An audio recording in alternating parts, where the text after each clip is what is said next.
She collapses to the floor 7 months pregnant, in front of the entire country. The attacker holds her pose and the baby's father watches motionless. But when the judge discovers she is his daughter, the course of the case changes. If this story caught your interest, don't forget to subscribe to our channel and tell us what city you're watching from. Let's continue. The Thursday morning began with a heavy sky over New York City. Grey clouds hung over the downtown skyscrapers, as if they sensed that the day would be marked by events no rain could ever wash away. On the 12th floor of the Manhattan Criminal Courthouse, courtroom number 7 was already packed by early morning. Journalists, lawyers, curious onlookers, and the few people who truly mattered occupied every available inch. The air conditioning fought a losing battle against the heat of the crowded bodies. Megan Miller adjusted the navy blue dress she had chosen so carefully that morning. At 7 months pregnant, every movement required a conscious effort, a silent negotiation with her own body. Her prominent belly stretched the thin fabric, and she could feel the baby move as if it, too, were restless about what was to come. Her fingers trembled slightly as she organized the documents on the table. It wasn't exactly fear. It was something deeper, older. A feeling that everything she had built over the last few years was about to either crumble or, just maybe, finally be rebuilt. Across the room, separated by only a few feet that felt like miles, Richard Thompson adjusted the knot of his Italian tie. The charcoal grey suit had cost more than many people earn in an entire year, but he didn't even think about that.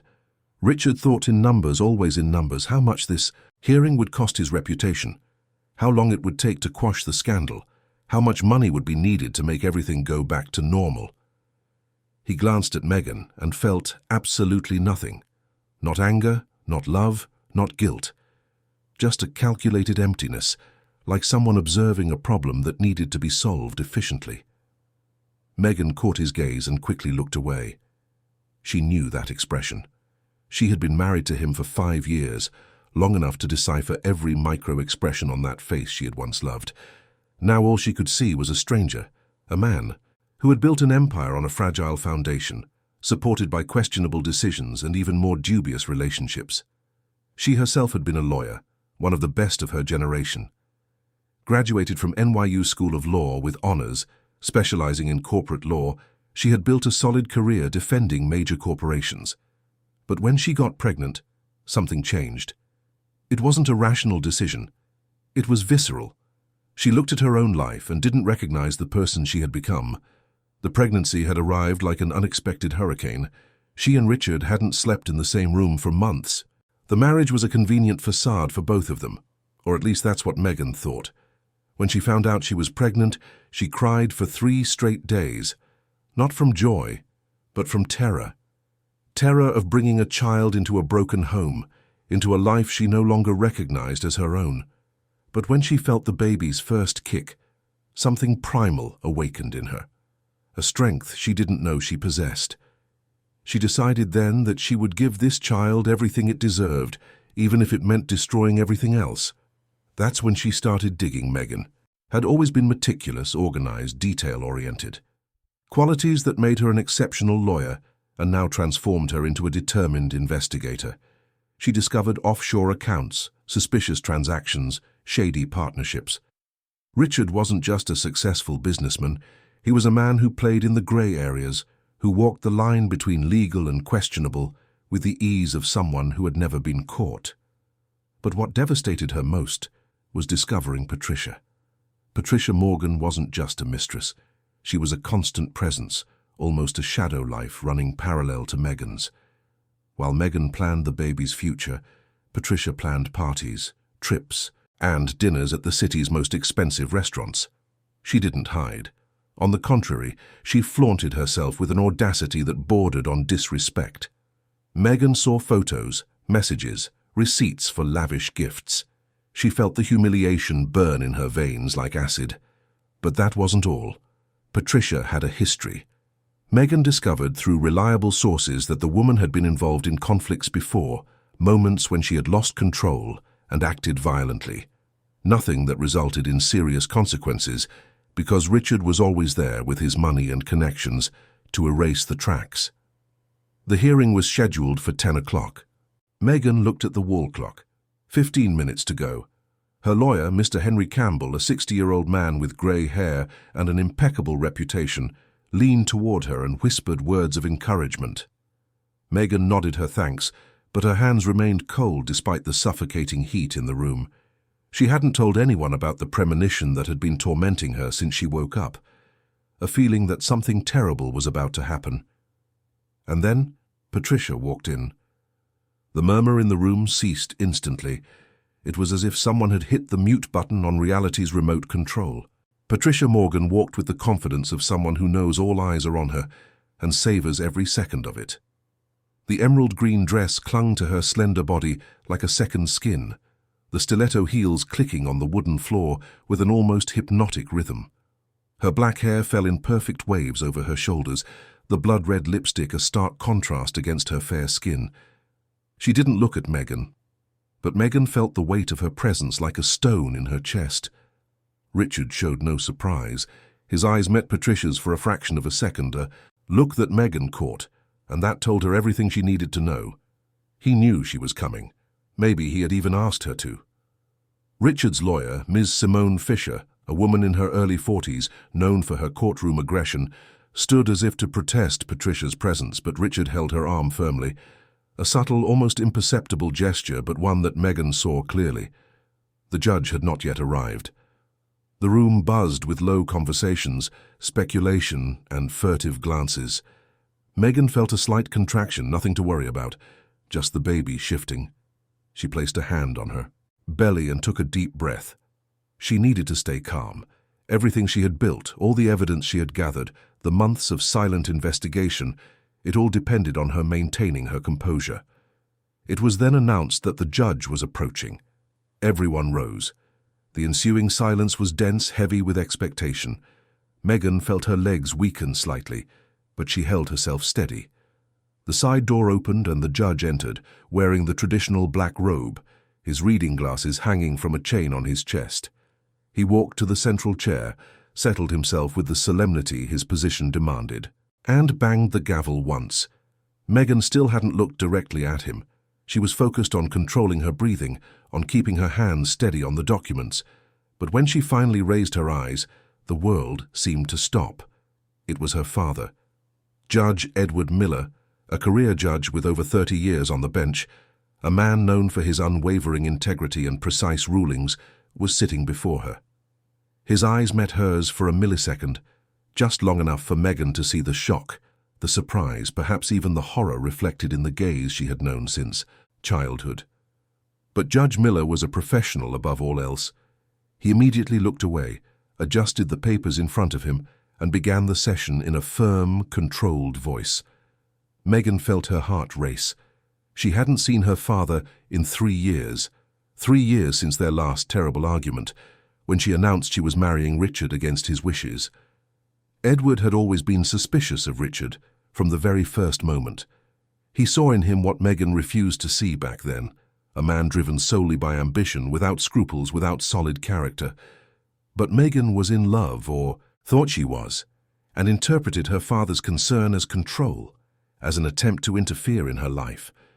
Harsh words were exchanged, accusations were made, and when Megan left that house, she swore she would never return. And she hadn't. Not when she heard about the heart surgery her father had, not when she got the news that he would soon be retiring, not even when she found out she was pregnant. Pride, that destructive emotion, had kept them apart, and now here they were, on opposite sides of a courtroom, trapped in roles neither of them had chosen. The hearing began. Mr. Campbell presented the opening arguments. Documents were displayed. Numbers were cited. Richard maintained a neutral, almost bored expression, as if this were all just a tedious but necessary formality. His lawyer countered every point with the precision of a sharp blade, citing case law, pointing out inconsistencies. It was a game of legal chess, every move calculated, every word weighed. Megan tried to pay attention, but her mind was divided. Part of her was there, fighting for her rights and the future of the child she carried. Another part was trapped in the past, reliving conversations with her father, moments of childhood affection, the disappointment in his eyes when she announced her marriage. She wanted to believe he didn't know she would be a party in the case. The chances were slim.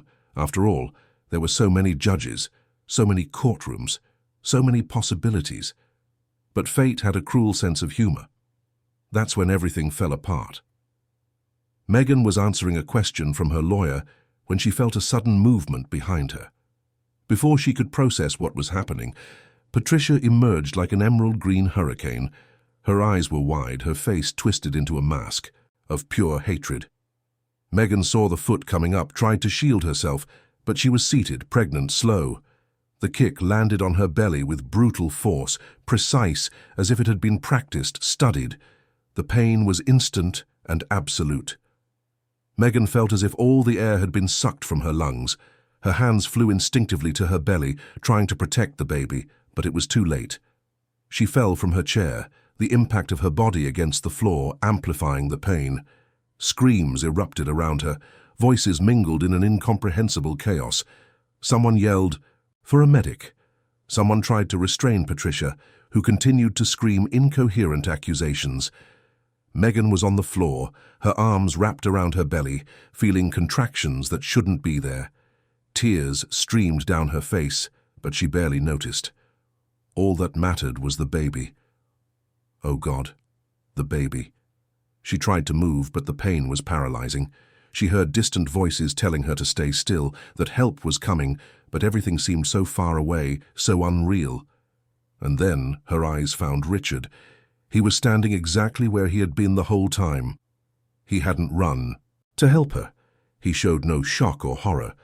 He just watched the scene with that empty expression she had learned to hate.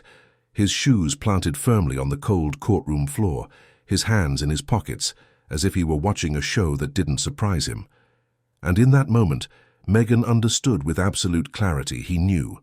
Maybe not the details, maybe not the exact moment, but he knew Patricia was capable of this, and he had done nothing to stop it. His lawyer was whispering something in his ear, discreetly pulling him back away from the cameras that were now recording everything. But that image was already seared into memory, the indifference of a man in the face of his pregnant wife's suffering, a coldness that no editing, no speech, no amount of money could ever erase.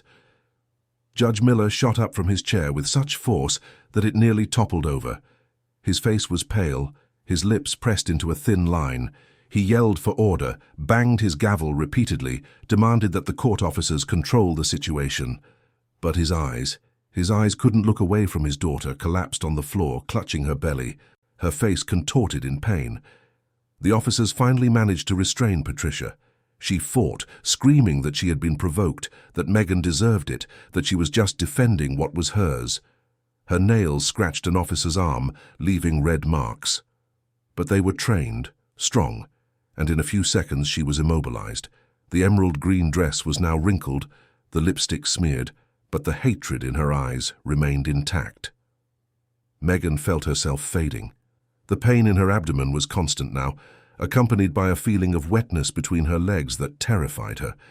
She couldn't be bleeding. Please, God, don't let me be bleeding. Someone knelt beside her, a soft female voice saying she would be okay, that the ambulance was on its way. Megan wanted to believe it, but fear was a monster devouring all hope. Mr. Campbell was beside her too, the old lawyer's face showing genuine concern. He held her hand, squeezing it tightly, as if trying to transfer his own strength to her. Megan clung to that hand like an anchor in the storm. Judge Miller had given precise orders. The security cameras were to be preserved. Everyone present would be questioned. Nothing, absolutely. Nothing from that scene could be lost or tampered with. His voice was harsh, implacable, the voice of a judge who had seen many injustices but never one so personal, so devastating. Patricia continued to protest even as she was dragged from the room. She screamed names, threatened to sue everyone, cited connections and influence. But her voice grew more distant, swallowed by the inexorable reality of her actions. The ambulance arrived in less than 10 minutes, but to Megan, it felt like hours. The paramedics entered with professional efficiency, quickly assessing the situation, asking questions she could barely answer. 7 months pregnant, direct abdominal trauma, possible fetal distress. The words were clinical, but they carried a terrifying weight. They placed her on the gurney with care, every movement monitored. Megan kept her eyes closed now, focusing only on breathing, on staying conscious. She felt Mr. Campbell's hand release hers, heard his voice saying he would go with her, that he wouldn't leave her alone. But the paramedics intervened, explaining that only family could accompany her in the ambulance. That's when Judge Miller spoke directly to her for the first time since the hearing began. "Megan is my daughter. I'm going with her." The silence that followed was deafening. Journalists still in the room froze. Cameras still rolling captured that moment. The judge in the case revealing his connection to one of the parties, publicly acknowledging a bond that would change the entire course of the proceedings. Megan opened her eyes. She saw her father standing beside the gurney, his robe still on, but somehow looking smaller, more human. His eyes were moist, something she had never seen.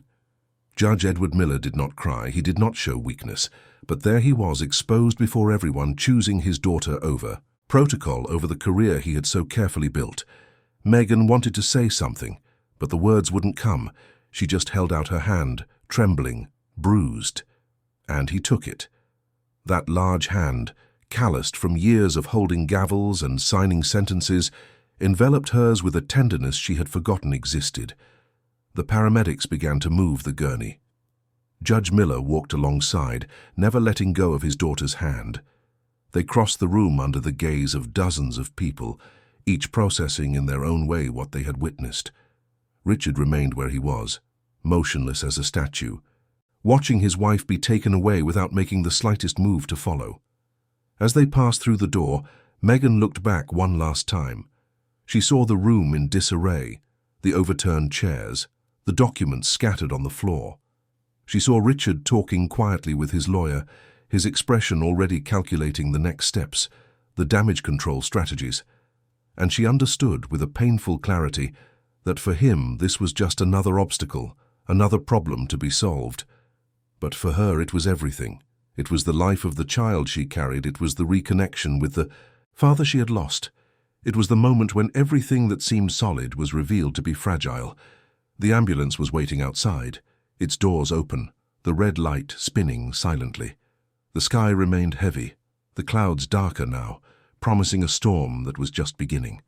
Megan was placed inside the ambulance. Judge Miller climbed in after her, still holding her hand. The door closed, and the vehicle began to move, the siren tearing through the silence of the New York morning. Inside, Megan felt the contractions getting stronger, more frequent. The paramedics worked with precision, monitoring her and the baby's vital signs, communicating with the hospital by radio. Her father held her hand and finally spoke, his voice choked but firm. "It's going to be okay, Megan. You're strong. You were always the strongest of all of us." And for the first time in 3 years, Megan cried in her father's arms. Not from pain, not from fear, but from a relief so profound it hurt more than any physical wound. She cried for everything she had lost, for everything she might still lose, but also for the hand holding hers, for the love that had survived pride and time. Back at the courthouse, people were beginning to disperse, but the cameras kept rolling, the journalists kept writing, and the story that had begun that morning was already spreading like wildfire through the city. Patricia Morgan had been taken into custody, her cries of protest echoing through the halls. Richard Thompson remained in the room until the very end, talking to lawyers, making calls, trying to control a situation that had already spiraled completely out of his control. And somewhere in law offices and newsrooms, in group chats and on social media, the word was spreading. The courthouse, scandal, the mistress who attacked the pregnant wife, the husband who didn't move a muscle to defend her, the judge who revealed he was the victim's father. Every detail would be dissected, analyzed, commented on. But none of that mattered to Megan right now. As the ambulance cut through the chaotic New York traffic, siren wailing, she focused on only one thing. She kept her hand on her belly, feeling every movement of the baby like a promise that life, stubborn and resilient, would find a way. Beside her, her father prayed quietly, words she hadn't heard in years but recognized instantly, the same prayers he would say when she was a child and woke up scared in the middle of the night, The hospital would appear on the horizon in a few minutes. A team was already being prepped to receive her. But Megan wasn't thinking about that. She was thinking about the strength she would have to find, the battle that was just beginning. Because that kick wasn't just an act of impulsive violence, it was a declaration of war. And Megan Miller, former lawyer, pregnant woman, a daughter returned to her father's arms under terrible circumstances, was about to fight the most important battle of her life. Not in the courts this time, but in the fight for survival, for justice, for a truth that no amount of money or power could bury. The grey New York morning had witnessed the beginning of something that would change many lives. And as the first drops of rain finally began to fall, washing the sidewalks but not the memories, the city carried on with its frantic rhythm, indifferent to the drama unfolding in its heart. But for those who were in that room, for those who saw and felt the violence of that moment, nothing would ever be the same again. The baby in Megan's womb moved again, stronger this time, as if to remind its mother that it was still there, fighting alongside her. And Megan, even amidst the pain and fear, felt a flicker of hope. Because if there's one thing motherhood teaches even before birth, it's that love can be stronger than any hate, more powerful than any violence. The only question was whether that strength would be enough to face everything that was yet to come. Mount Sinai Hospital on the Upper East Side was a fortress of glass and concrete rising against the now rain-swept sky. The ambulance pulled up to the emergency entrance with a jolt, and before the doors were even fully open, a medical team was in position, ready to act. The rain was coming down hard now, as if the sky were weeping for everything that had happened that terrible morning. Megan was transferred from the ambulance gurney to a hospital one with a synchronicity that only years of training could produce. The nurses' hands were firm but gentle, their voices calm despite the obvious urgency. A young doctor with her hair in a tight bun and dark, competent eyes leaned over Megan as they rushed through the white corridors. "Megan, my name is Dr. Camilla Reed. I'm an obstetrician. I need you to listen to me carefully. We're going to do everything for you and your baby, but I need you to trust me. Can you do that?" Megan tried to answer, but all that came out was a low moan. The pain hadn't subsided. On the contrary, it seemed to have found new places to settle. She nodded, gripping the gurney rails as if they were the only solid thing in a crumbling world. Beside her, Judge Miller walked at a brisk pace, still holding his daughter's hand, the black judicial robe looking absurdly out of place in the hospital setting. They took Megan directly to the labor and delivery unit. The fluorescent ceiling lights passed in hypnotic flashes as the gurney glided down the halls. Automatic doors opened and closed. Voices exchanged technical information that Megan barely understood. 7 months pregnant, blunt abdominal trauma, possible placental abruption, vitals stable but concerning. Each word was another stab to the heart of a mother who hadn't even met her, child's face. They reached a large room lit by powerful surgical lights. Megan was moved to a hospital bed, and sensors were immediately attached to her body. The sound of the heart monitor began to fill the room with its steady beeps. But it was another sound that made Megan's eyes fly open, the sound of the baby's heart. It was fast, much faster than hers, like the gallop of a fleeing horse. But it was there. Strong, alive. Megan began to cry with relief, tears mixing with the sweat and rain still dampening her face. Dr. Reed placed a hand on her shoulder, squeezing lightly. "The baby's heart is beating, Megan. That's a good sign, but we're going to need to run some tests to make sure everything is okay." Judge Miller was gently moved aside by a nurse, who explained they needed space to work. He resisted for a moment, reluctant to let go of his daughter's hand, but Megan looked at him and whispered words he understood, even without hearing them clearly. "It's going to be okay, Dad. I'm strong, remember?"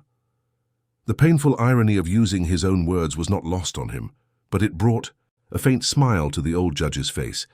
He stepped back, staying near the door, watching as the medical team moved around Megan with choreographed precision. His hands trembled slightly, something he hid by shoving them into the pockets of his pants under the robe. 3 years. 3 years since he had last seen his daughter, and now here she was, hurt, terrified, carrying a life he didn't even know existed. Guilt was a crushing weight on Edward's chest. He should have reached out to Megan. He should have swallowed his pride, overcome the hurt, extended his hand first.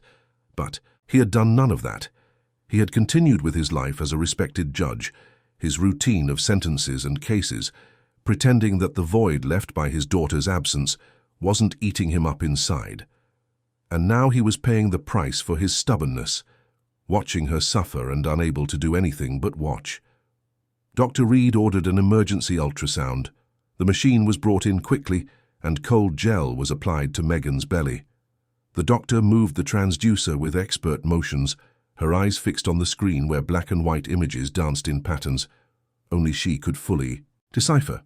Megan tried to understand what she was seeing, searching for signs, anything that would indicate her baby was okay. Minutes that felt like hours passed in tense silence. Dr. Reed didn't speak, just moved the transducer, clicked buttons, took measurements. Megan felt her heart race with every second of silence. Finally, the doctor turned off the machine and looked directly at Megan. "The baby is fine. There are no signs of placental abruption. The heart rate is elevated, which is expected given the trauma, but it's within acceptable parameters. You were very lucky, Megan.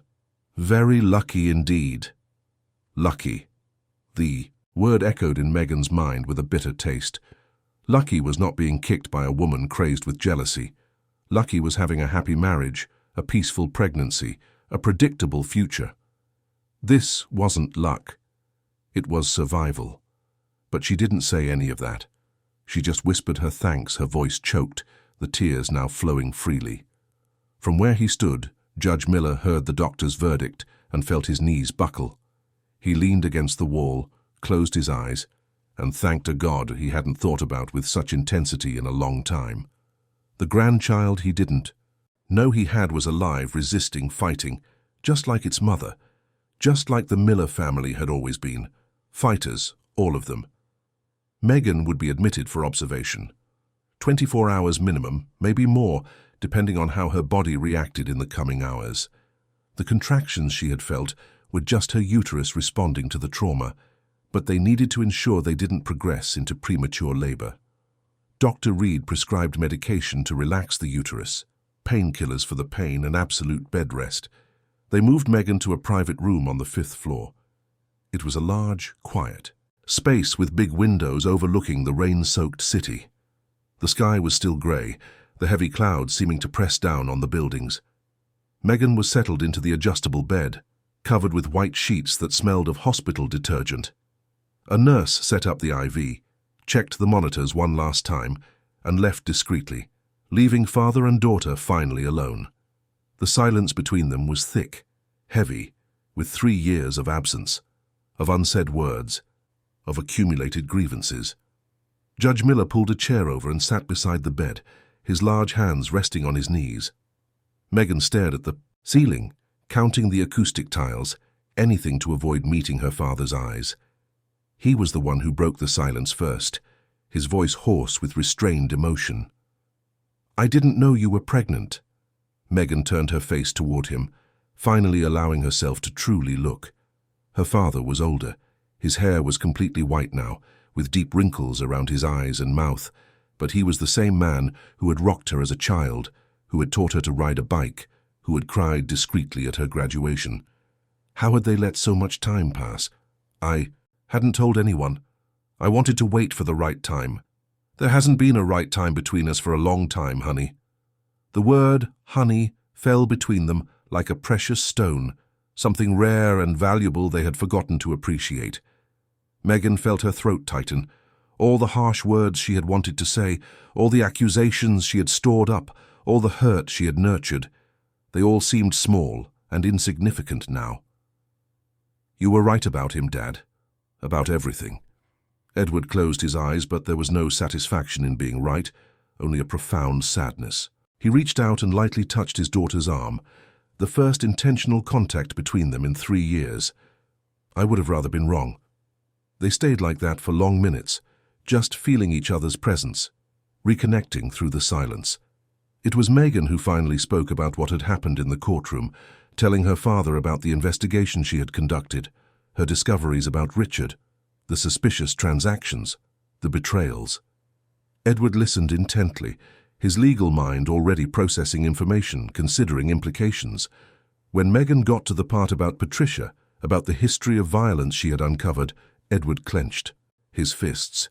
His jaw was tight, his eyes fixed on his daughter with an intensity she recognized. It was the same expression he had when facing particularly unjust cases in his career, the expression of a man who would not rest until justice was served.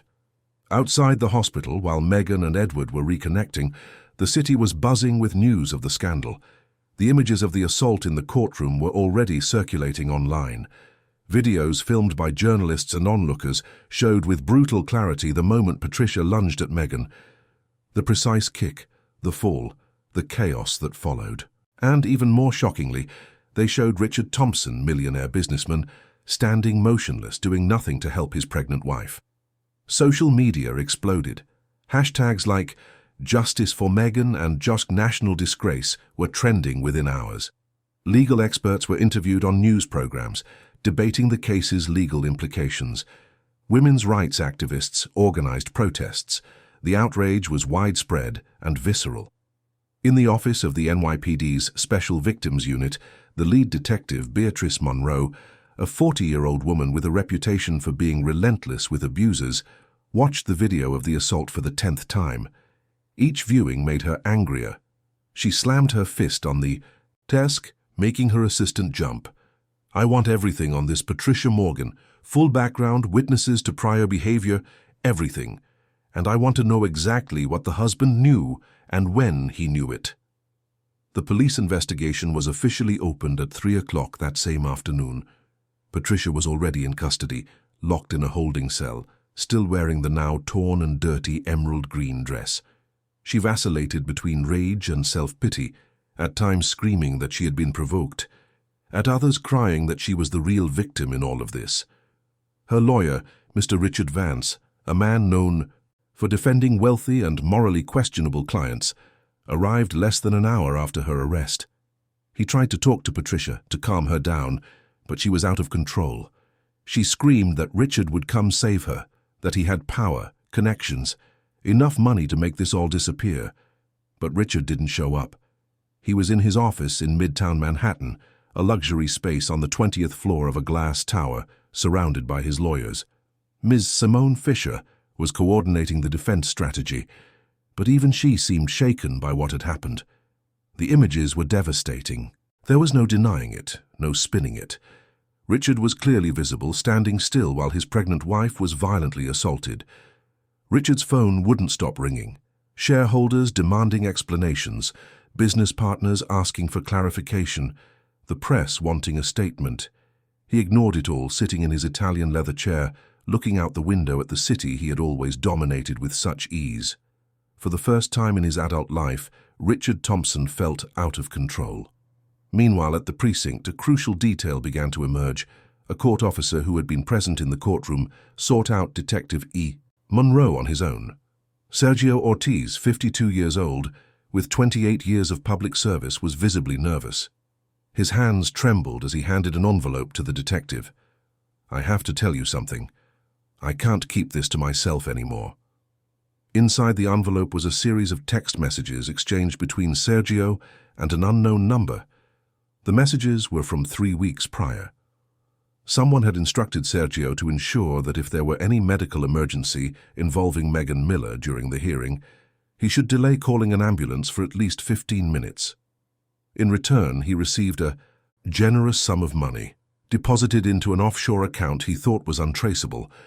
Sergio hadn't known exactly why he was doing it. He had told himself that 15 minutes wouldn't make a difference, that he was just earning some extra cash to help with his debts. But when he saw Megan on the floor, bleeding, screaming in pain, when he saw the true gravity of the situation, the weight of his decision crushed him. He had disobeyed the order, called the ambulance immediately. But the attempt to interfere had happened, and that changed everything. Detective Monroe listened to the full account, taking precise notes. When Sergio finished, she looked him straight in the eye. "You understand this is obstruction of justice, right? That you could be prosecuted for this?" Sergio nodded, tears rolling down his weathered face. He knew, but he couldn't live with it on his conscience any longer. The detective temporarily dismissed him, but confiscated his phone as evidence. The police tech team would immediately start tracing the unknown number that sent the messages. It took less than 24 hours to find the source. The number was registered to a shell company, but the techs managed to track its usage patterns and location. The phone had been frequently used at a specific address, Richard Thompson's office. The revelation landed like a bombshell. Richard had not only stood by during the assault on his wife, he had apparently planned to ensure she wouldn't receive medical help quickly. The attempt to obstruct medical aid transformed him from a passive spectator into an active accomplice. Back at the hospital, Megan was sleeping under a light sedative.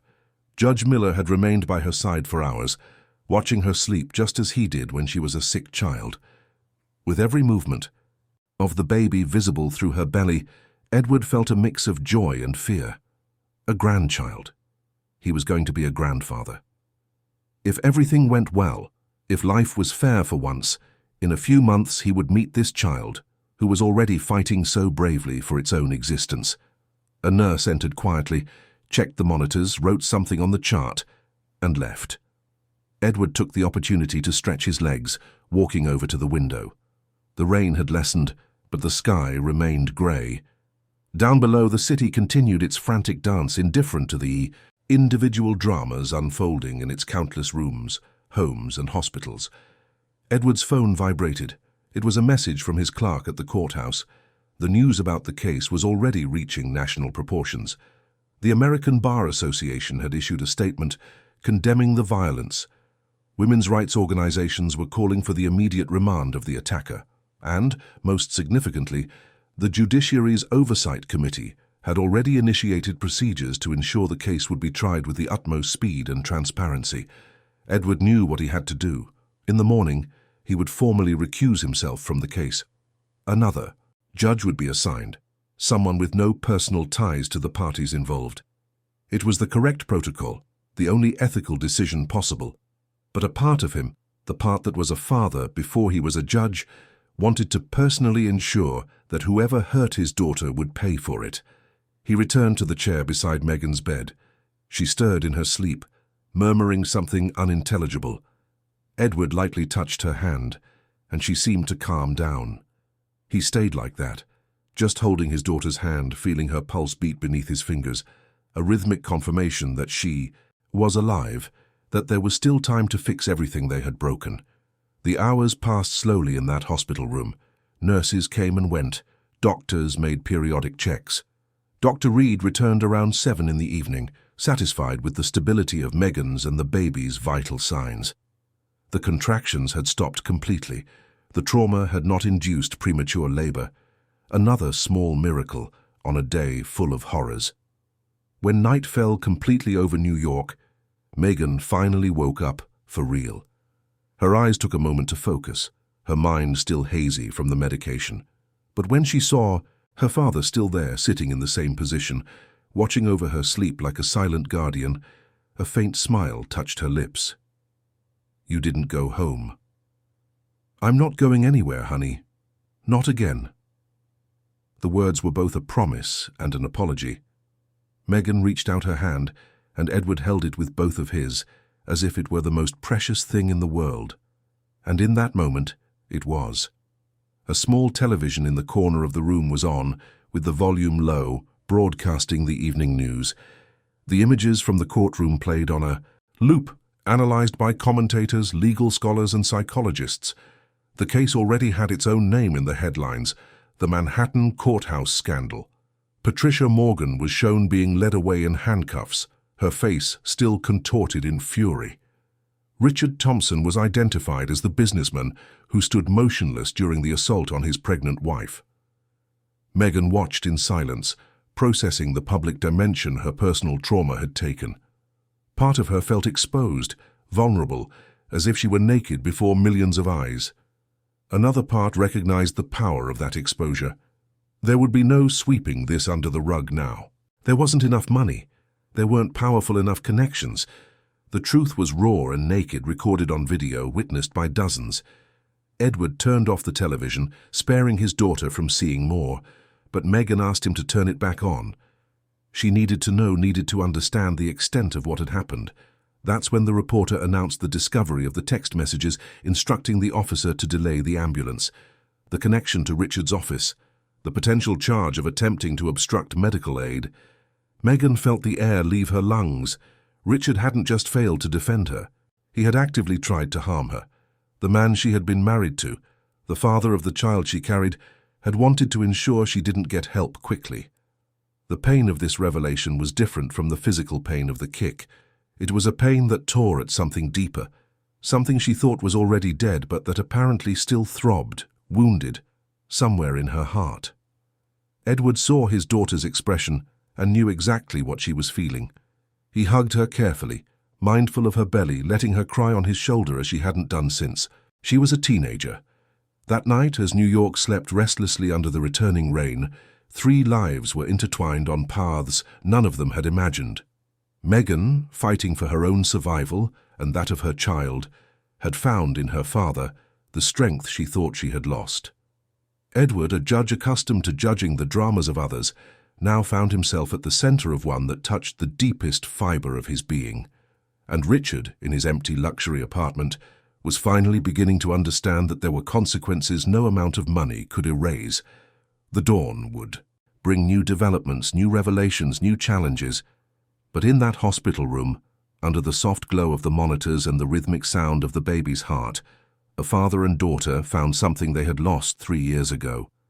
It wasn't forgiveness yet, not completely, but it was the beginning of something new, built on the ruins of what had been destroyed. And sometimes, Edward thought as he stroked his sleeping daughter's hair, new beginnings are born from the most painful endings. The next 3 days were an emotional roller coaster for Megan. The hospital had become her temporary refuge, a place where she could control at least a few variables in her shattered life. Dr. Reed visited her twice a day, always with good news. The baby was strong, resilient, growing normally despite the trauma. Each ultrasound was a confirmation that life insisted on blooming, even in the midst of chaos. Judge Miller practically lived at the hospital now. He only left for quick showers and changes of clothes, always returning before Megan woke up. He brought books, flowers, and filtered news about the case's progress. He also brought memories. They sat together, father and daughter, filling the 3-year void, with stories, explanations, and mutual apologies.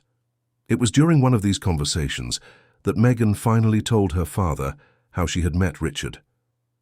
It was a rainy night, the drops tapping against the window, creating a melancholy soundtrack for long-held confessions. Edward listened in silence, his hands clasped in his lap, his eyes fixed on his daughter. Megan had met Richard Thompson at a corporate event 6 years ago. She was at the peak of her career, having just won a major case against a multinational corporation, her name circulating in the city's most prestigious law firms. Richard was the successful, charismatic, engaging client. He had courted her with an intensity that left her dizzy.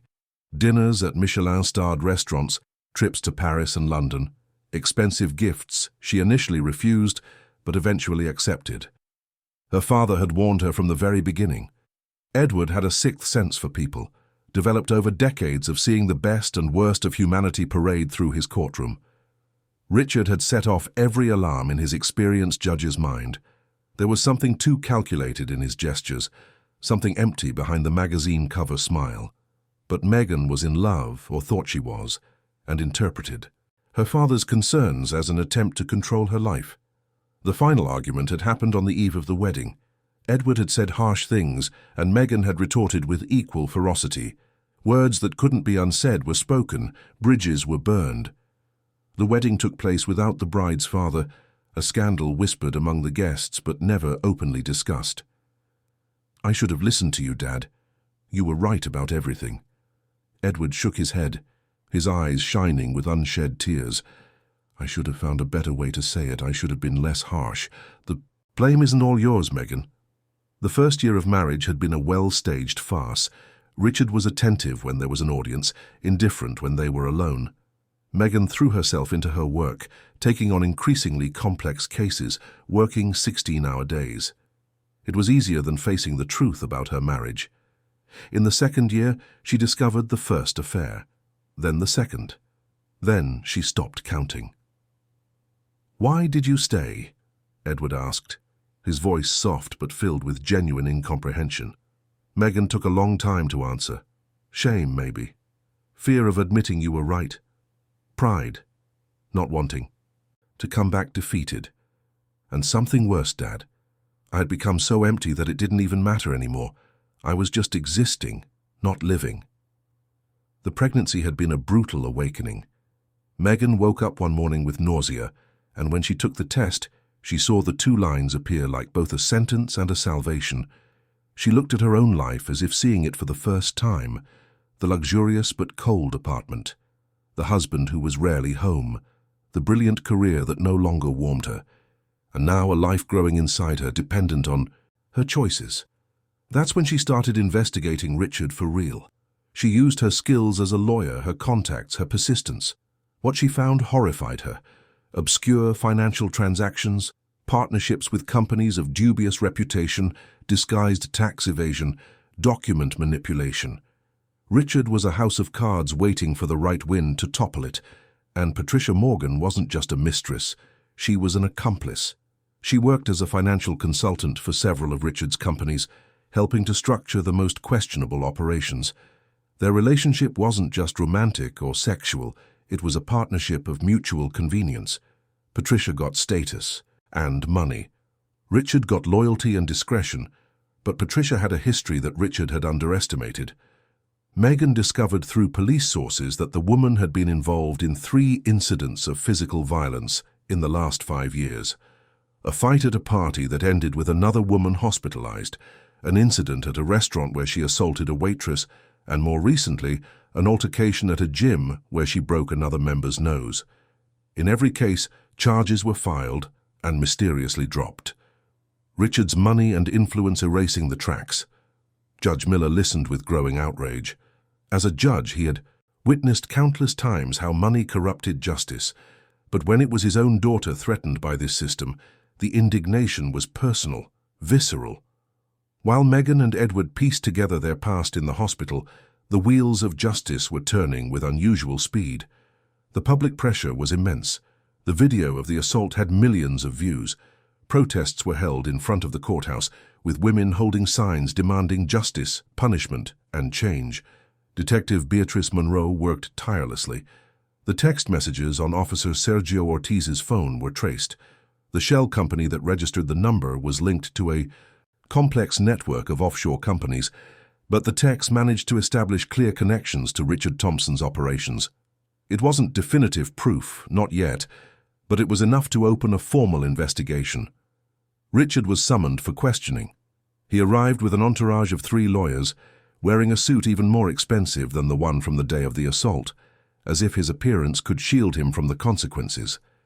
He sat in the precinct, with the posture of someone doing them a favor by being there, answering questions with monosyllables when possible, with evasions when necessary.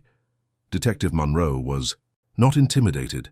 She presented the text messages, the tracking data, the financial connections. Richard denied everything, said it must be a coincidence, that he had many companies, that he didn't control every cell phone registered in their names. His lawyers interrupted constantly, citing rights, protocols, and threatening lawsuits for harassment. But something interesting happened when Monroe mentioned Patricia. For a fraction of a second, Richard's mask slipped. His eyes narrowed, his jaw tightened. He asked in a tone that tried to sound casual but failed if Patricia had said anything during her interrogations. "She's been talking a lot," Monroe replied, letting the sentence hang in the air, heavy with implication. Richard left the precinct 2 hours later, visibly shaken. His lawyers surrounded him like a human shield, pushing away journalists who shouted questions. He got into his armored car and disappeared into the New York streets. But the seed of doubt had been planted. Patricia was locked up, alone, furious. How long would she remain loyal to a man who hadn't lifted a finger to defend her? Patricia Morgan's bail hearing took place on a Friday, 5 days after the assault. The courtroom was packed, with journalists occupying every available space. Patricia was brought in escorted, wearing a standard-issue jumpsuit, her hair in a messy ponytail. No makeup, unrecognizable from the woman in the emerald green dress who had stormed the courtroom days earlier. The judge assigned to the case was Judge Michael Silverman, a magistrate known for his technical and well-founded decisions. He reviewed the file, listened to the defense's arguments, and considered the evidence. The video was played once more, and even those who had seen it multiple times couldn't suppress expressions of shock. The defense argued that Patricia had been provoked, that she suffered from an emotional disorder, that she was technically a first-time offender since the previous incidents never resulted in convictions.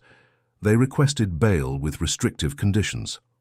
The prosecution, represented by Philip August, a young but incisive assistant district attorney, rebutted point by point. He presented Patricia's history of violence, even without formal convictions. He showed psychiatric evaluations she had undergone years ago, indicating aggressive tendencies. And most importantly, he argued that the severity of the assault, the fact that the victim was pregnant, and the risk that Patricia might try to contact Megan again, all justified her being remanded without bail. Judge Silverman listened attentively, asked a few questions, and retired to deliberate. 15 minutes later, he returned with his decision. He ordered Patricia Morgan to be held without bail, citing the gravity of the crime, her history of violent behavior, and the need to ensure public order and the victim's safety. Patricia exploded. She screamed that it was an injustice, that Richard would pay for abandoning her, that they would all pay. She was restrained by the officers and removed from the room, her threats echoing down the halls. Mr. Vance, her lawyer, promised to appeal, but he knew it would be difficult to reverse the decision. The evidence was too solid, the public pressure too great. Megan watched the hearing via video link from her hospital room. Judge Miller was by her side, as was Dr. Reed, who had agreed to let her watch as long as she remained calm. When the judge denied bail, Megan felt a relief that surprised her. It wasn't joy at someone's punishment, but rather a sense of security, of not having to fear running into Patricia on the street, of knowing that justice was, at least in this respect, working. Meanwhile, Richard Thompson's empire was truly beginning to crumble. Investors pulled their funds, concerned about being associated with a man involved in such a horrific scandal. Clients cancelled contracts, arguing that the negative image would affect their own businesses. Banks that once offered unlimited credit now requested additional collateral and reviewed their terms. Worse still, the financial investigations initiated by the police were starting to uncover real irregularities. Forensic auditors analyzed years of documents, tracing transactions, identifying patterns. What Megan had discovered in months of solitary investigation, the police confirmed in days with resources and legal authority. Richard met with his closest advisors. Some suggested he temporarily step down from his companies, let the dust settle. Others recommended a public relations offensive, controlled interviews, donations to charitable causes. But Richard knew none of it would work. The image of him standing motionless while his pregnant wife was assaulted was burned into the collective memory. No marketing campaign could erase that. He thought about visiting Megan at the hospital. He prepared a speech, rehearsed words of remorse he didn't truly feel. But when he arrived at the hospital parking garage, he saw the security guards posted, the journalists waiting, and understood he would not be welcome. Not there. Maybe not anywhere now. Back at the hospital, Megan was being discharged. 7 days after the assault, the doctors deemed her stable enough to go home. The baby remained strong, its vitals perfect, and the contractions had not returned. It was a medical miracle, everyone agreed, but Megan knew it was more than that. It was determination, hers and her child's, a refusal to be defeated by violence and hate. But then a practical question arose. Where would she go? The apartment she shared with Richard was no longer an option. It hadn't been for months before the assault. Megan didn't have the emotional strength to face him, to collect her things while he moved through the same rooms. It was Judge Miller who resolved the issue without any fuss. My home is your home, honey. It always has been. You just need to come home. Megan cried, but this time they were tears of gratitude. The house where she grew up, The room she had slept in for 18 years before leaving for college, the garden where she had played as a child. It wasn't just a physical place, it was a symbolic return to something she had lost when she married Richard. It was rediscovering roots she thought she had severed for good. The departure from the hospital was carefully orchestrated. Security guards escorted Megan to a car with tinted windows, avoiding the journalists waiting at the main entrance. Judge Miller drove himself, his hands firm on the wheel, navigating the New York streets with the familiarity of someone who had lived there for decades. The house was in Park Slope, a leafy neighborhood in Brooklyn. It was an old 2-story brownstone with a small front garden and a backyard. Megan got out of the car and stood, for a moment, just looking. 3 years. So much had happened in those 3 years, so much pain, so much painful growth. And now here she was, returning transformed, carrying a life, carrying scars. Edward opened the door, and the smell of the house washed over Megan like a wave of memories. Lavender from the sachets her mother used to put in the closets before she passed away a decade ago. Old books from her father's library, wood polish from the furniture. It was like stepping back in time, but different because she was no longer the same. Her room was exactly as she had left it. The bed made, the shelves filled with law books and novels, faded posters on the walls. Edward explained, a little embarrassed, that he had never had the heart to change anything. He had always hoped she would come back. Megan sat on the bed, running her hands over the familiar comforter. Everything seemed smaller now, or maybe she had grown too large in pain and experience to fit into that teenage bedroom. But there was comfort here, safety.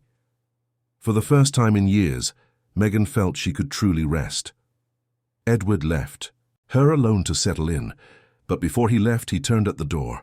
"I'll get the room next door ready for the baby. If you want to help pick out colors, the things you'll need." Megan looked at her father.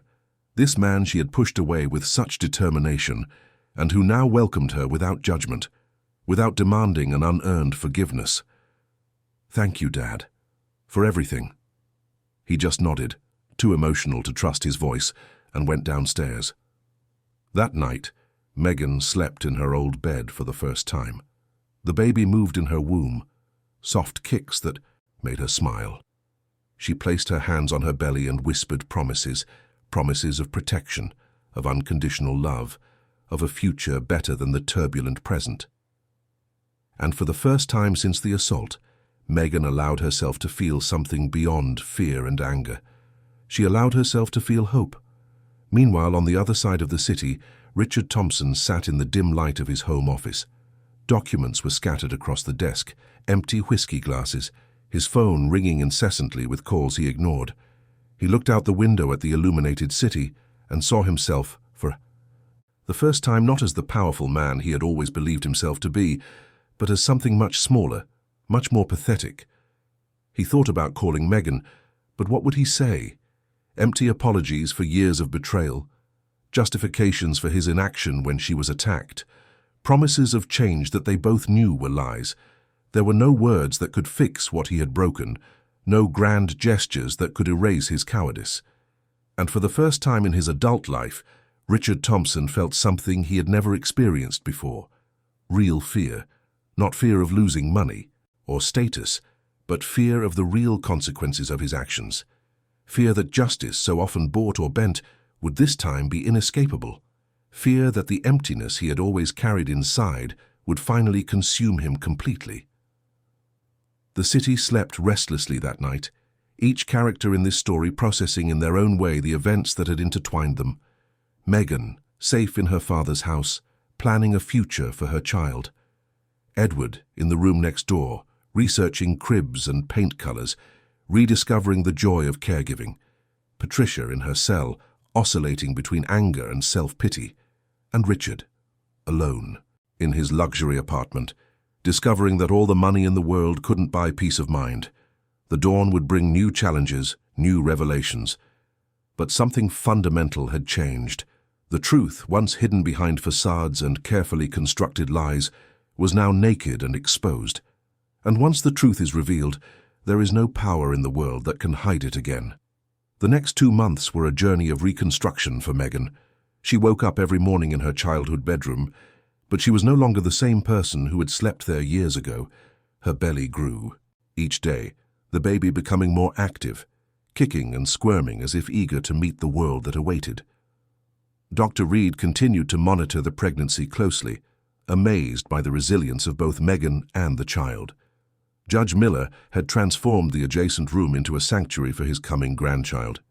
He painted the walls a soft yellow, assembled the light wood crib with his own hands, consulting online tutorials with a dedication that made Megan both laugh and cry. Seeing her father, always so serious and formal, measuring curtains and testing musical mobiles, was a tenderness that healed old wounds. Life in the Park Slope house found a peaceful rhythm. In the mornings, Edward would make coffee with the care of someone rediscovering the pleasure of looking after someone. Megan helped where she could, but he insisted she rest. In the afternoons, she would read, study cases that lawyer friends sent for her opinion, keeping her mind active. In the evenings, father and daughter would have dinner together, talking about everything and nothing, filling the gaps of years. It was during one of these dinners that Megan finally asked about her mother. It had been 10 years since Claudia had passed away from an illness that slowly consumed her, but Edward rarely spoke of her. Megan realized the pain was still raw, still present. She would have loved to meet this grandchild, Edward said, his voice thick with emotion. She always dreamed of being a grandmother, said she'd be the grandma who spoiled them rotten, who gave them candy in secret, who told stories late into the night. Megan held her father's hand across the table. We can tell the baby about her, about how she was strong and kind and stubborn. Edward smiled through his tears. Stubborn like you, like all of us Millers. While Megan's life was finding some peace, the outside world continued to churn. Patricia Morgan's trial was set for 3 weeks from then. The district attorney's office had built a solid case, every piece of evidence carefully organized. The video of the assault was the most damning proof, but it wasn't the only one. Witnesses from the courthouse testified about what they saw. Medical reports detailed the trauma Megan suffered and the risks to the baby. And Patricia's history of violent behavior, once suppressed, was now laid bare. Patricia's defense had changed its strategy. They now argued temporary insanity, claiming she had suffered a breakdown triggered by pathological jealousy. They brought in psychiatrists, presented diagnoses, and tried to paint a picture of a sick woman who needed treatment, not punishment. It was a risky move, but it was all they had left. Richard, for his part, was facing an avalanche of legal problems.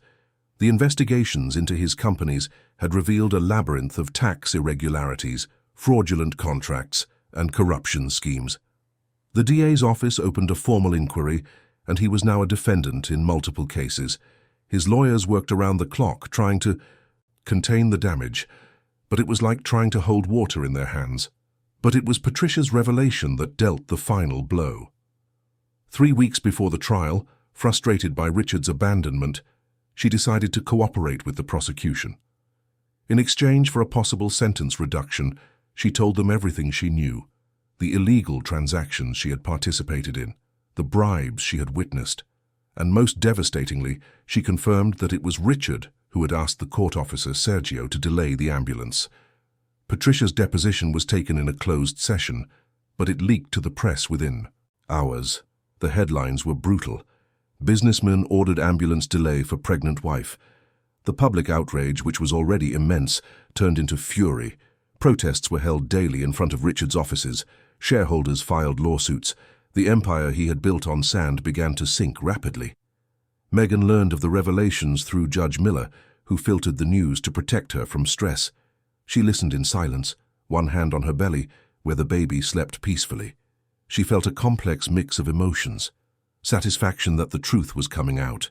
Sadness for the time she had wasted on that man. But mostly a sense of closure. The Richard she had loved, or thought she loved, had perhaps never existed. He was just a mask carefully constructed over a moral vacuum.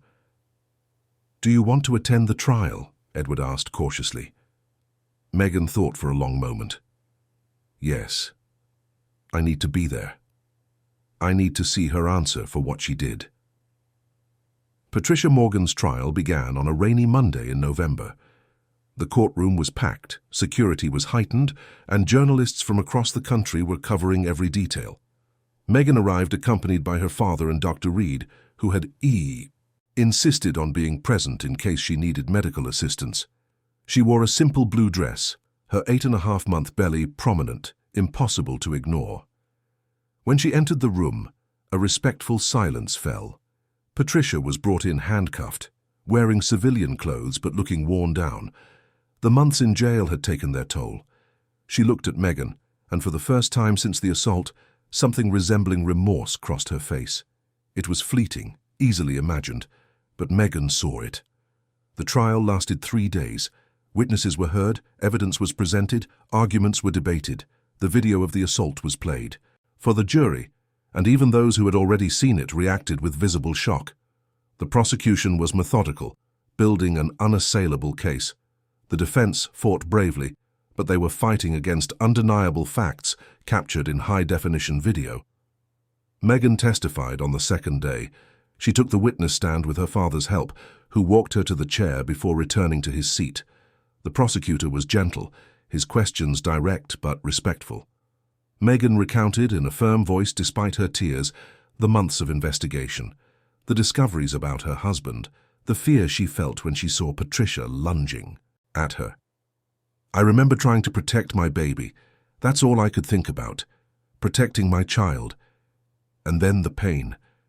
A pain I never imagined I could feel. And the fear. The terrible fear that I would lose my baby because of the hatred of someone who didn't even really know me." There wasn't a dry eye in the room. Even some members of the jury were discreetly wiping away tears.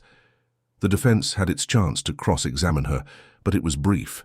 There was no way to attack the credibility of such a clearly traumatized victim. When Meghan stepped down from the witness stand, she passed close to Patricia. For a moment their eyes met. Meghan saw not the monster she had built in her mind, but a woman shattered by bad choices, by toxic passions, by a life wasted serving the ego of a worthless man. On the third day the verdicts came. The jury deliberated for only 4 hours, guilty on all counts. Aggravated assault on a pregnant person, assault with intent to cause injury to an unborn child. The sentencing would be in 2 weeks, but everyone knew Patricia would spend years in prison. When the verdict was read, Patricia broke down. She wept uncontrollably, her head bowed, her shoulders shaking. Her lawyer placed a hand on her shoulder in a gesture of comfort, but there was no comfort possible for the future that awaited her. Meghan watched it all with a calmness that surprised her. She felt no joy at the conviction, no sense of victory. She just felt a deep exhaustion and a desire for it all to finally be over, so she could focus on what really mattered. The baby who would be born in a few weeks. Richard did not attend the trial. He was dealing with his own legal troubles. A week after Patricia's conviction, he was formally indicted for obstruction of medical aid, racketeering, tax evasion, corruption, and money laundering. His empire had completely collapsed.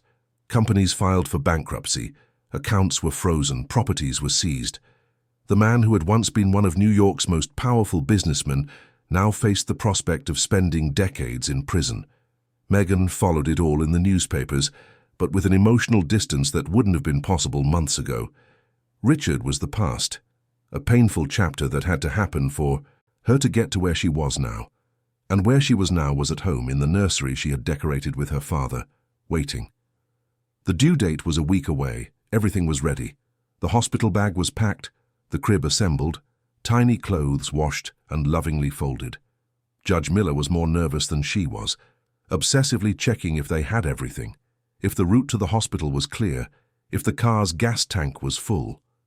It was on a Saturday afternoon, with the sun finally appearing after days of rain, that Meghan felt the first real contraction. She was in the garden watering the flowers her mother had planted years ago, when the familiar but different pain made her stop. She took a deep breath, counted mentally. 10 minutes later, another contraction. "Dad!" she called, trying to stay calm. "I think it's time." Edward appeared at the back door like a rocket, his face pale. A nearly comical moment followed as he ran around the house looking for the car keys that were in his pocket. the bag that was by the door, and the phone he was holding in his hand. Megan laughed despite the contractions, laughed at her father's adorable confusion, laughed with nerves and anticipation. The drive to Mount Sinai was quick. Edward drove with exaggerated care, obeying every traffic light, every speed limit, while Megan encouraged him to go faster. They arrived at the maternity emergency entrance at 4 in the afternoon. Dr. Reed was on call, just as she had promised she would be. The staff already knew Megan, already knew her story. They treated her with a special kindness, almost a reverence, as if they were participating in something sacred. And maybe they were.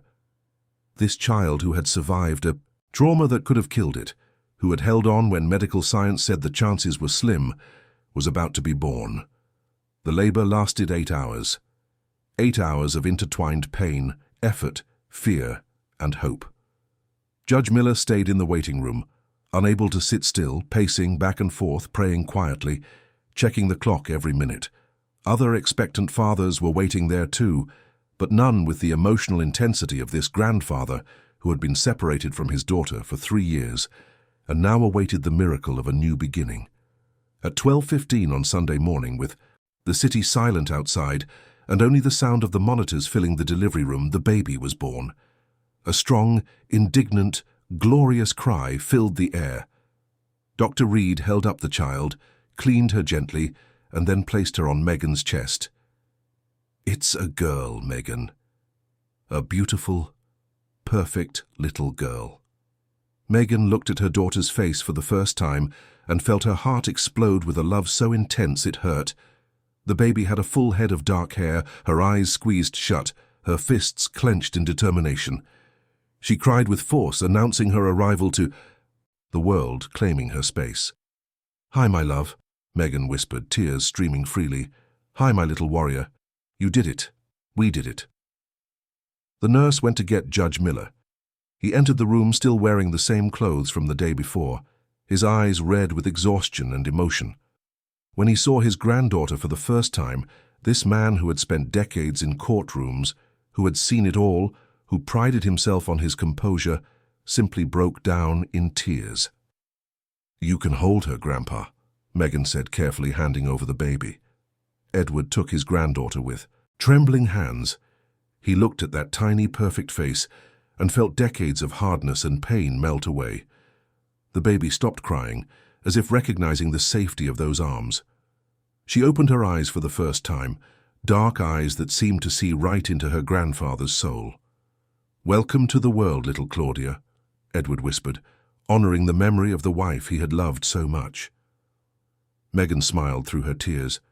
She knew that would be the name. They hadn't needed to discuss it. Some things were just right. The following days in the hospital were a happy haze of nursing, diapers, visits from friends Megan hadn't seen in years, and flowers that filled the room. The news of the birth spread quickly. The same media that had covered the scandal now celebrated the birth of the baby who had survived. It was a story of overcoming adversity, of justice, of love triumphing over hate. Richard learned of the birth through the newspapers. He sent flowers, which Megan asked to be donated to other patients in the hospital. He sent a card, which she didn't even open. He had no place in Claudia's life, not anymore. Legal paternity might be discussed in court eventually, but real fatherhood, the love, the care, the presence, he had abdicated the moment he stood motionless while his pregnant wife was assaulted. A week after the birth, Megan was discharged. They left the hospital on a sunny morning, so different from the rainy one when she had arrived months before. Edward drove slowly, carefully, with baby Claudia sleeping peacefully in her car seat in the back. Megan looked at her daughter and could hardly believe that this entire journey had brought them here. The house in Park Slope was decorated with welcome banners, prepared by neighbors and Judge Miller's friends. They entered to applause and hugs, to blessings and wishes for happiness, and when they were finally alone, the three of them, Megan felt that she was truly home at last. The following months were intense, but filled with joy. Megan adapted to motherhood, discovering strength she didn't know she had, an infinite patience for sleepless nights, and an unconditional love that grew every day. Judge Miller was the grandfather Claudia had predicted he would be, present, doting, getting up in the middle of the night to help with feedings, singing old lullabies to get his granddaughter to sleep. Megan eventually went back to work, but on her own terms. She opened a small practice specializing in family law and protecting victims of domestic violence. She used her experience, her pain, to help other women navigate similar situations. And she discovered there was more satisfaction in helping a mother get a restraining order against an abuser than in winning a major corporate case. Patricia was serving her sentence. She participated in rehabilitation programs, therapy, trying to understand the path that had led her to that moment. Megan never visited her, never felt the need. But one day, almost a year after the assault, she received a letter from her. The letter was short, the words carefully chosen. Patricia apologized, acknowledged the enormity of what she had done, and said she didn't expect forgiveness, but wanted Megan to know she was deeply sorry. Megan read the letter once, folded it carefully and put it in a drawer. Maybe one day she would show it to Claudia when she was old enough to understand that people make terrible mistakes. But that genuine remorse is the first step toward redemption. Or maybe not. Some chapters in life simply need to be closed. Richard was sentenced to 14 years in prison for multiple crimes. He lost everything: his companies, his properties, his status. The man who had once dominated boardrooms was now learning to survive in a cell. Megan followed the trial only through summaries in the news. She felt no satisfaction, no anger. She just felt indifference. He was no longer relevant to her life. On a spring afternoon, a year and a half after the assault, Megan was in the garden with Claudia. The little girl, now 7 months old, was crawling on the grass, laughing in that wonderful way only babies can. Judge Miller was beside them, filming with his phone, capturing every precious moment. Megan looked around. The blooming garden, the welcoming home, her present father, her healthy daughter. She thought about everything that had happened, all the pain, all the fear, all the anger, and she understood that all of it, as terrible as it had been, had brought her to this moment. It had brought her back home, back to her father, and it had brought Claudia into the world. She didn't believe that everything happened for a reason. She didn't romanticize the violence she had suffered, but she believed she could choose what to do with the pain. She could let it destroy her, or she could transform it into something meaningful. She had chosen transformation. Claudia giggled as she picked a flower, immediately bringing it to her mouth. Megan rushed over to gently take it away, explaining that flowers weren't food. The little girl protested, but was soon distracted by a passing butterfly. And in that simple moment, in that ordinary piece of happiness, Megan found the peace she had been searching for. Justice had been served, not perfectly, because human justice never is, but it had been served. Those who caused pain had answered for their actions. The truth they tried to bury had emerged stronger, and she, Megan Miller, had survived. More than that, she had thrived. She looked at her father, who was now playing with Claudia, making funny faces that made her laugh. 3 years apart, 3 years of pride and stubbornness. But family love was stubborn too, resilient, surviving, even when we think we've killed it. They had lost time, yes, but they had now. They had today, they had tomorrow, they had a whole lifetime of a grandfather and granddaughter, a father and daughter, a family rebuilt on a more solid foundation. The city of New York carried on its frantic rhythm outside, millions of lives intertwined in dramas big and small. But here, in this garden in Park Slope, 3 generations breathed in sync. A survivor, a guardian, a new life. And together, they were writing a new chapter, one of hope and new beginnings. As the sun began to set, painting the sky in oranges and pinks, Megan picked Claudia up and went inside, followed by her father. They would have dinner together, as they did every night. They would give the baby a bath, put her to bed, and then father and daughter would sit on the couch, talk about their day and plan for tomorrow. It was a simple life, so different from the life of luxury Megan had with Richard. But it was real, it was honest. It was full of true love, not empty appearances. And for the first time in years, Megan looked at her life and recognized herself in it. The story that had begun in a courtroom with violence and hatred ended in a garden with flowers and laughter. It wasn't a fairy tale ending because real life doesn't have perfect endings, but it was a just ending. It was an ending that honored the struggle, that celebrated survival, that promised that from the deepest chaos, beauty could still emerge. And as she rocked Claudia to sleep that night, softly singing the same song her mother had sung to her, Megan understood the fundamental truth she would carry forever. Love, in all its forms, was the only force in the universe capable of turning poison into medicine, pain into wisdom, and endings into new beginnings. Dear listeners, we hope Megan's story has deeply touched your heart. If you were moved by her journey of overcoming, by the strength of the love between a father and daughter, by the miracle of little Claudia, please leave a like, subscribe to the channel, and tell us in the comments which moment stood out to you the most. Every day we bring you intense stories like this one, which reveal the resilience of the human spirit and show that even in the most difficult situations, it's possible to find hope and start over. Megan's story teaches us that justice isn't always swift, but when it's based on truth and courage, it prevails. We'll see you in the next episode with another narrative that will stir your emotions and make you reflect on the strength that exists within each of us.